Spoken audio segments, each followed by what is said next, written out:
Chinese নাস্তিক দেশের উপহার, কমিউনিস্ট দেশের উপহার নিজের নামে চালিয়ে দেওয়া।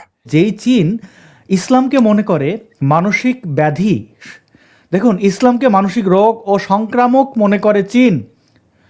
এখন মনে হচ্ছে যে বাংলা টেলিগ্রাফ এটা আপনি বিশ্বাস করবেন না, ওকে ওকে, নো প্রবলেম, কালের কণ্ঠ এটাও বিশ্বাস করবেন না। ইসলামকে মানসিক রোগ ও সংক্রামক ব্যাধি মনে করে চীন। উইগুর মুসলমানদের উপরে যে পরিমাণে নির্যাতন চীন চালিয়েছে অন্য কোনো দেশ এইভাবে, এমনকি ইসরায়েলও এটা করেনি।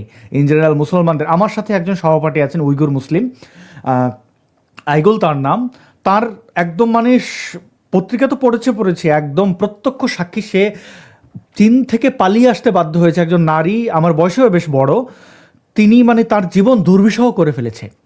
ধর্ষণ এমন কোনো অপরাধ নেই যা এই উইগুর মুসলমানদের উপরে করে না। তো তারা বলছে ইসলামকে মানসিক রোগ।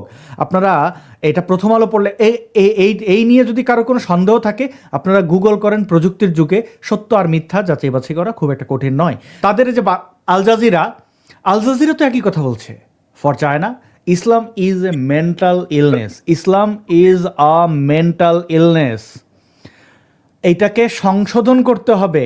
তো চীন যেই রাষ্ট্রটি ইসলামকে মানসিক রোগ মনে করে, সেই রাষ্ট্রের ত্রাণ বা সাহায্য এনে মুসলমানদেরকে দিচ্ছে জামাত ইসলামী। আমি এই জন্য বারবার বলি যে ব্যক্তিটি চরম ভণ্ড না হবে, চরম মিথ্যুক না হবে, অর্থাৎ আমাদের জামালপুরের ভাষায় বলা ঠাড়া পড়া মিথ্যা কথা, যে ঠাড়া পড়া মিথ্যা কথা না বলতে পারবে, যে মুনাফিকি না করতে পারবে, যে প্রকাশ্য এরকম চুমাচুমি না করতে পারবে, সে জামাত হইতে পারবে না।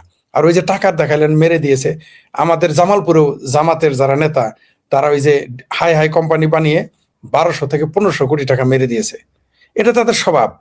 এরা মানুষকে খুব ধোঁকা খুব সুন্দরভাবে দিতে পারে।